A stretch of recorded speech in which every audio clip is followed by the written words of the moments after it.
கடந்த காலங்களில் இருந்த ஜனாதிபதியை போலத்தான் இவரும் இருப்பாரா என்றதை நாங்கள் சந்தேகமாக பார்த்து கொண்டிருக்கிறோம். ஆனாலும் எமக்கான நீதியை அவர் தேர்தல் விஞ்ஞாபனத்தில் சொன்னதின்படி வெகு விரைவில் எங்களுக்கு தர வேணும் என்று சொல்லி நாங்கள் அவருக்கு வலியுறுத்துகிறோம்.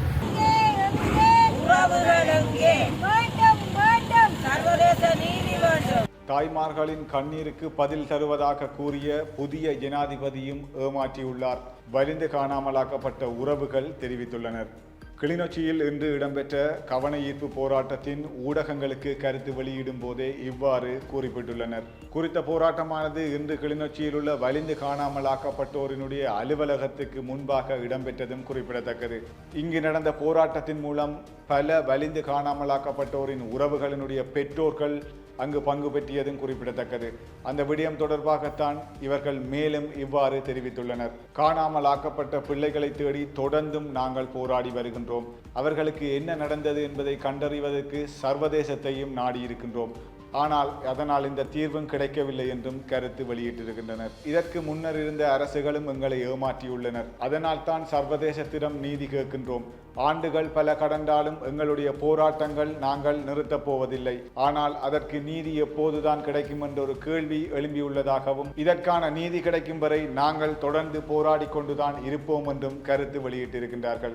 இலங்கையில் இடம்பெற்ற தேர்தல் காலத்தில் புதிய ஜனாதிபதி 6 மாத காலத்துக்குள் இதற்கான தீர்வை பெற்றுத் தருவேன் என்று கூறியிருக்கின்றார். ஆனால் அதற்கான முயற்சி எதுவும் இதுவரையும் எடுக்கப்படவில்லை என்றும் கூறியுள்ளனர். ஏனைய ஜனாதிபதிகளைப் போல இவரும் எங்களை ஏமாற்றுவதாக உணர்கின்றோம். பாதிக்கப்பட்ட எம்மை இதுவரையில் நேரில் அவர் பேசவும் இல்லை என்ற கருத்தும் முன்வைக்கப்பட்டுள்ளது. காணாமல் ஆக்கப்பட்டோரினுடைய கண்ணீரும் எனக்கு தெரியும், அவர்களுடைய வலியும் எனக்கு தெரியும் என்று கூறியிருந்தார். ஆனால் அந்த வலிகளும் கண்ணீரும் இன்னும் அவர்களுக்கு தெரியவில்லையா என்ற கேள்வியை கூட அங்கு கலந்து கொண்ட உறவுகள் பல கருத்துக்கள் மூலம் வெளிப்படுத்தினர். இவ்வாறு இந்த காணாமல் ஆக்கப்பட்டோருடைய போராட்டமானது பல காலமாக தொடர்ச்சியாக நடைபெற்று கொண்டிருக்கின்றது. தொலைத்த உறவுகளுக்கு என்ன ஆனது என்ற பதிலை இந்த அரசு வழங்க வேண்டும் என்பதற்காகவே இந்த போராட்டம் நடத்தப்படுகின்றதாகவும் சர்வதேசத்திடம் நீதி ஒன்று வேண்டும் என்பதற்காகவுமே இந்த போராட்டம் நடத்தப்பட்டுள்ளதாகவும் போராட்டக்காரர்கள் தெரிவித்துள்ளனர். தொடர்ச்சியாக இணைந்திருங்கள் டியூப் தமிழுடன். வணக்கம். எங்களுடைய ஸ்ரீலங்கா நாட்டின் ஜனாதிபதி தனது தேர்தல் விஞ்ஞாபனத்தில் தாய்மாரின் கண்ணீருக்கு பதிலளிப்பேன், காணாமலாக்கப்பட்ட உறவுகளுக்கு நீதி வழங்குவேன் என்று சொல்லிக் கொண்டுதான் இந்த ஜனாதிபதி தேர்தலில் வந்தார். கடந்த 6 மாதம் அவர் ஜனாதிபதி பதவி ஏற்று 6 மாதமாகியும் இதுவரைக்கும் எங்களுக்கான எந்த ஒரு பதிலையும் தர்றதுக்கு அவர் முன்வர இல்லை. அதுக்கான தீர்வுகளை எட்டப்படுறதுக்கான எந்த ஒரு நகர்வையும் அவர் இதுவரைக்கும் மேற்கொள்ள இல்லை.